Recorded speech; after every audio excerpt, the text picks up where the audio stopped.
जम्मू काश्मीरच्या पहलगाममध्ये जो भ्याड दहशतवादी हल्ला झाला तो कसा झाला, तसंच हे अतिरेकी कुठे लपून बसलेले असतात, हल्ला कसा करतात, हे सगळे प्रश्न देशाला पडलेले आहेत. त्याची उत्तरं आम्ही जाणून घ्यायचा प्रयत्न केला. या सततच्या हल्ल्यानंतर सरकार पुढच्या काळात सर्जिकल स्ट्राईकसारखं मोठं पाऊल उचलेल का? जम्मू काश्मीरच्या भवितव्याबाबत सरकार कोणता मोठा निर्णय घेऊ शकतं? या सगळ्या प्रश्नांबाबत सर्जिकल स्ट्राईकचं नियोजन करणारे नायक निवृत्त लेफ्टनंट जनरल राजेंद्र निंभोरकर यांच्याशी बातचीत केली आहे ज्ञानेश्वर चौतमल यांनी. उरी सर्जिकल स्ट्राईकचे हिरो निवृत्त lieutenant general Rajendra Nimbhorkar sir आपल्या सोबत आहेत. आज आपण त्यांच्याशी चर्चा करतोय ती या निमित्तानं जो पहलगाम इथं दहशतवाद्यांनी हल्ला केला. सर, सगळ्यांना हाच प्रश्न पडलाय की गेले अनेक वर्ष अशा पद्धतीनं सामान्य लोकांना किंवा पर्यटकांना दहशतवाद्यांनी टार्गेट केलं नव्हतं, मारलं नव्हतं. हे खूप वर्षांनंतर घडतंय, तर पर्यटकांना टार्गेट का केलं गेलं असावं याबद्दल सुरुवातीला सांगा. सगळ्यात पहिले सांगायचं म्हटलं म्हणजे हा प्रश्न बिलकुल दुरुस्त आहे आणि अशा ठिकाणी गेला की जिथे पहिले पर्यटकांवर हल्ला केलाच नव्हता. आणि हाच एक भाग आहे ज्यामध्ये तुम्ही पाहिलं तर टेररिस्ट ऍक्टिव्हिटीज खूप कमी होत्या.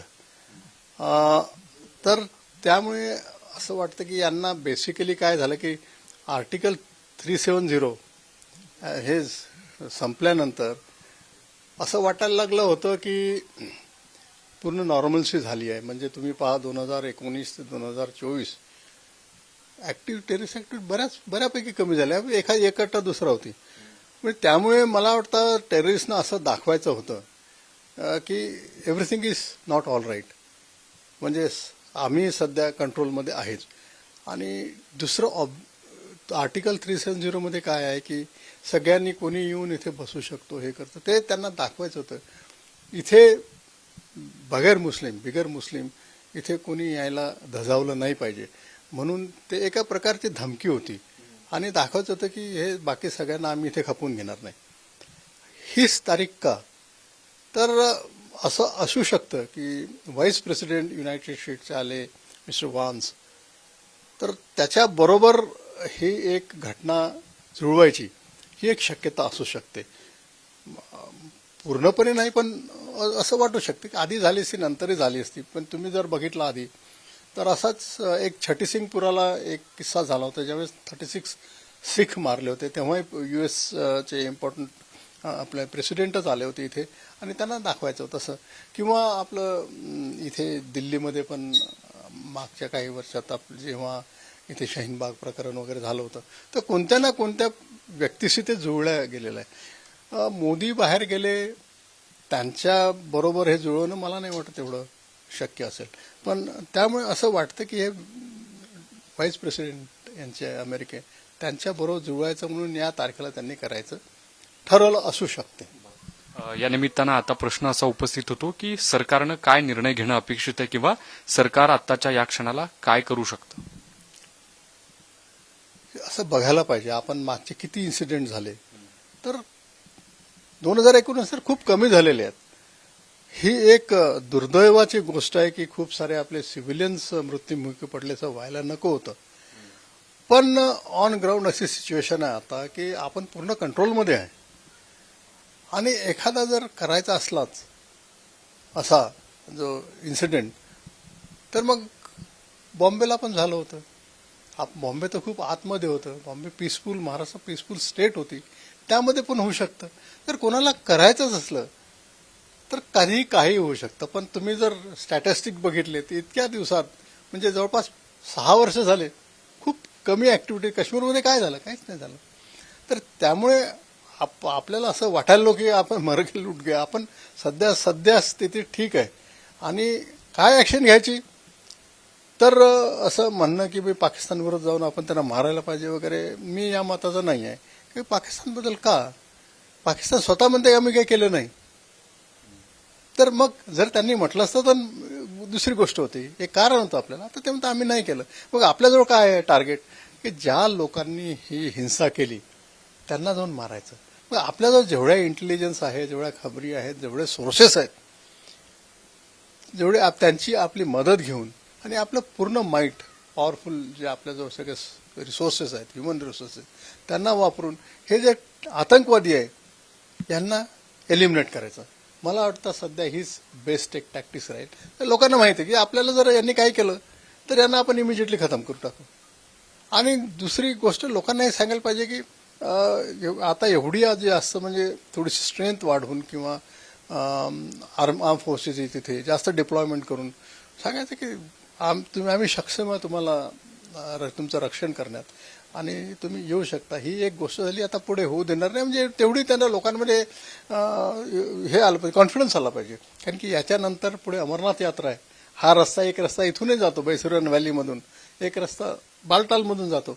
पण लोकांच्या याच्यात एक कॉन्फिडन्स आला पाहिजे, नाही आपलं रक्षण करण्यात आपले रक्षणकर्ते सक्षम आहे. तर त्याच्यासाठी यांना पकडून मारणं गरजेचं आहे. सर्जिकल सारखं सरकार काही करू शकेल असं वाटतं तुम्हाला? करायला काही हरकत नसते. पण अशा गोष्टीसाठी मी म्हटलं आपल्याला एक कारण पाहिजे. काय कारण आहे? उरीच्या वेळेस आपल्याला माहित होते की लष्करात आलेले आहेत. हे कुठून आले तेही माहित होतं. आपल्याला त्यांचे 17 कॅम्प्स आणि 37 लॉन्चिंग पॅड हे आहेत त्या कुठे हे सगळं माहित होतं. आपण म्हटलं नाही पाकिस्तानला मारतो, आम्ही म्हटलं टेररिस्टना मारतो. जिथे तुम्ही तिथे असाल, स्वर्ग पाताळ मृत्यू कुठेही जरी आम्ही तिथून शोधून काढू, तुम्हाला मारू. पण अशी गोष्ट नाही आहे. TRF अजून पत्ताच नाही आहे. ते LATचं आपण म्हणतो. पण त्यामुळे तिथे सर्जिकल कुठे करायचं? तर हे मला असं वाटतं की पाकिस्तान एक टार्गेट ठेवून त्यांच्या भूमीवर, मला असं वाटतं की हे इथे शक्य होणार नाही आणि करायला पण नको. सर, अशा पद्धतीनं जेव्हा अतिरेकी येतात, दहशतवादी येतात, तर ते मुळात येतात कसे? तो जो भाग आहे, भौगोलिक तिथली काय परिस्थिती आहे आणि आल्यानंतर ते राहतात कसे, हल्ले कसे करतात आणि जातातही कसे, घुसखोरी कसे करतात, असे वेगवेगळे प्रश्न आहेत. हा चांगला प्रश्न आहे.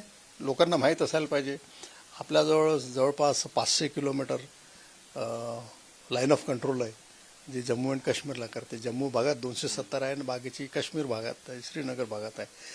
तर जे जम्मू भाग आहे, जिथं साऊथ ऑफ पीर पंजाल म्हणतो की चिनाब नदीपासून पूंछपर्यंत, हा भागात फक्त पूंछ एरियामध्ये असं आणि राजौरीपर्यंत भाग थोडासा कठीण आहे. ते इन्फिल्ट्रेशन आतमध्ये येऊ शकतात. पण त्याच्या खाली एवढा दुर्दम्य भाग नाही आहे. त्यामुळे इथे इन्फिल्ट्रेशन कठीण जातं. त्याच्या मागे आपलं जे फेन्स लावलं आहे, कुंपण लावलं आहे तारेचं, त्याच्या प्रत्येक पेट्रोलिंग केलं जाते. त्यामुळे या भागात खूप कठीण आहे इन्फिल्ट्रेशन करणं. तर मॅक्सिमम 10 ते 20 मॅक्सिमम वर्षातून जाऊ शकतं त्यामधून. ते मी मॅक्सिमम धरतो. पण त्याच्या पुढचा जो भाग आहे तो बर्फाने आच्छादलेला असतो, कठीण भाग आहे, जंगलं आहेत. तिथे जे इन्फिल्ट्रेशन आहे ते बऱ्यापैकी होऊ शकतं. तर दरवर्षी जवळपास 110-120 लोक येतात. आपण 70-80 मारतो, 20-30 राहतात. हे असं चालूच असतं. पण हे इन्फिल्ट्रेशनच्या ठिकाणी आणि इन्फिल्ट्रेशनच्या एरियात जसं मी सांग कुठून कुठून येतात. साऊथ ऑफ पीर पंजाल म्हणजे जम्मू एरियामध्ये अखनूर, सुंदरबनी, नौशेरा, राजौरी, नंगी टेकडी, पूंछ या भागातून असे रस्ते आहेत ज्यामध्ये 10-15 मॅक्सिमम येऊ शकतात. त्याच्यापेक्षा जास्त येऊ शकत नाही. आणि बाकीच्या त्यामध्ये काय मग गुलमर्ग, उरी, ईगल स्नेक, कुपवाडा, त्याच्या पुढे एक नाचना सेक्टर म्हणून आपण NBC सेक्टर म्हणतो, तिथून या भागातून मॅक्सिमम लोक येऊ शकतात. तर हे आल्यानंतर, बाहेरून आल्यानंतर मग त्यांना गरज पडते सस्टेनन्सची, लॉजिस्टिक बेस. इथले जे लोकल लोक आहे, ओव्हरग्राऊंड वर्कर आहे, सपोर्टर आहे, ते त्यांना हेल्प करतात आणि त्यांना जागा देणं, खाना देणं, ॲम्युनिशन, हे सगळ्या रेकी करणं, लपवणं, गाड्या देणं, हे सगळ्या गोष्टी हे लोक करतात. आणि बऱ्याच जणांना आपल्याला ओव्हरग्राऊंड वर्कर ते माहीत आहे हे लोक आहेत. पण आपण कायद्याने त्यांना पकडू शकत नाही. प्रूफ काय असतं त्यांना? तर नुसतं उचलून काय, ते आपल्या विरुद्ध कोर्टमध्ये जातील की आम्ही काय केलंय. तर पण आपल्याला माहीत असते का? पण त्यांच्या पाळत ठेवून माहीत कोणी सगळ्या बऱ्याचशा अशा ऑन ग्राउंड ॲक्टिव्हिटी असतात. ते सांगणं शक्य होणार नाही ग्राउंड. पण असं आहे की आपल्याला जनरली माहीत असतं आणि कधी कधी ते आपल्याला लपवतात पण, आपल्याला चुकवतात पण. तर त्यामुळे अशा गोष्टी होऊ शकतात बऱ्याचशा की ते त्यांना हेल्प करतात.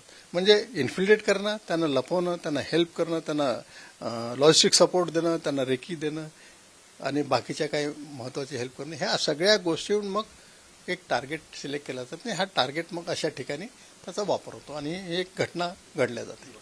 या कालच्या हल्ल्यात आपण बघितलं खूप सामान्य लोकांचा नाहक बळी गेला. इंटेलिजन्सचं फेल्युअर आहे असं तुम्हाला वाटतं का? कारण इतक्या सगळ्या सुरक्षा यंत्रणा सगळ्या गोष्टी कार्यरत असताना अशा पद्धतीनं येणं, हल्ला होणं आणि मग बाकी पुढच्या गोष्टी तुम्ही जाणताच. इंटेलिजन्स फेल्युअर मला नाही वाटत.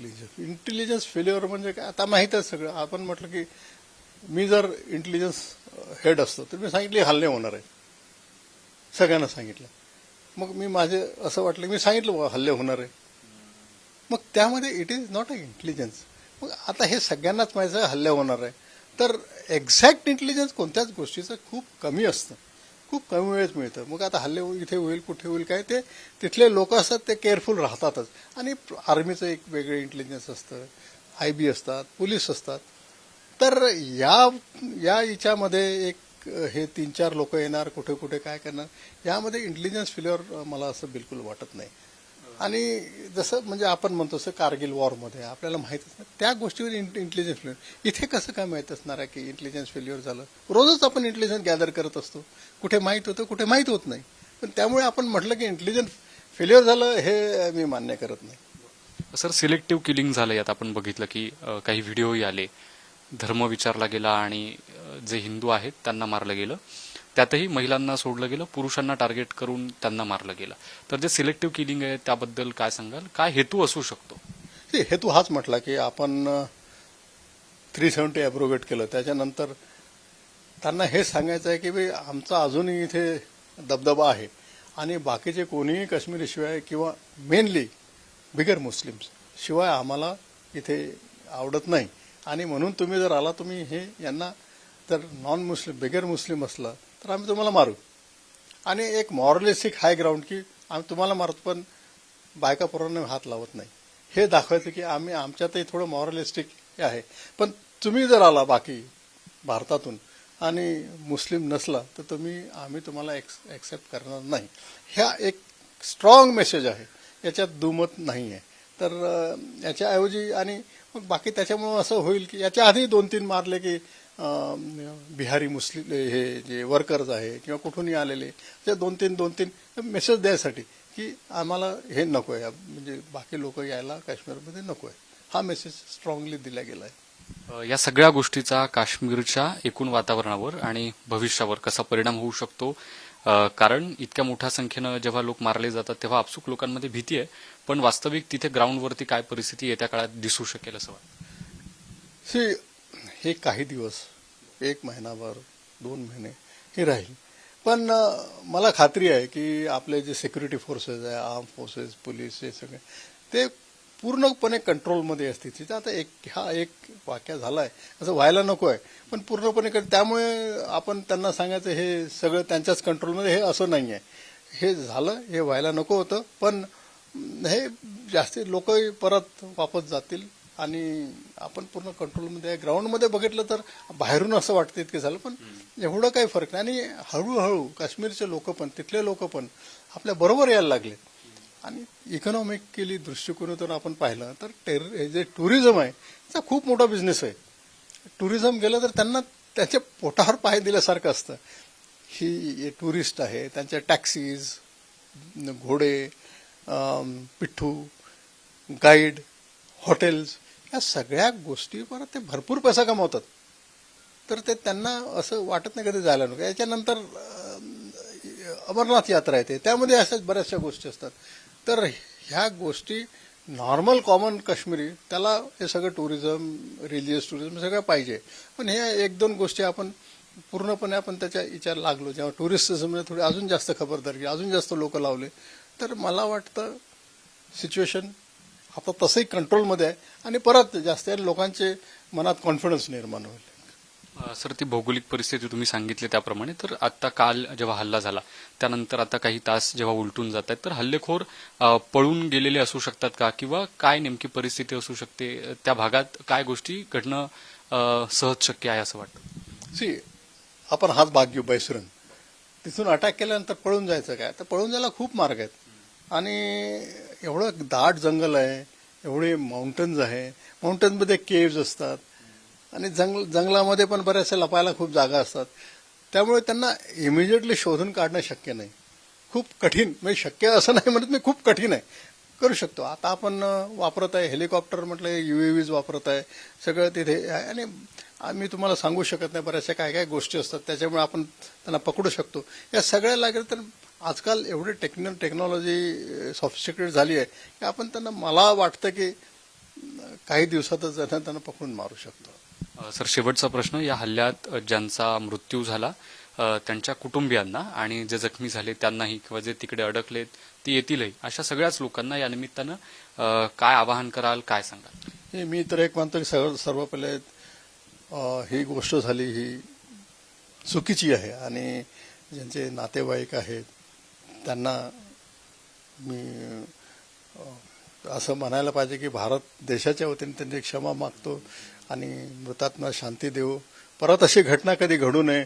आणि एक एवढं वाटतं, कॉन्फिडन्स द्यावं असं वाटतं की ठीक आहे, आता झालं, जे गेलेले आपण त्यांना वापस आणू शकत नाही, पण एवढं आपले रक्षक आहेत, सैनिक आहेत, ते मला नक्की वाटते एवढं काम करतील की अशी घटना होऊ देणार नाही. तसे बिचारे आपले दिवसरात्र काम करतच असतात, पण मला वाटतं अशा घटनेमुळे अजून परत दुप्पट जोमानं काम करतील आणि अशी घटना परत होऊ देणार नाही.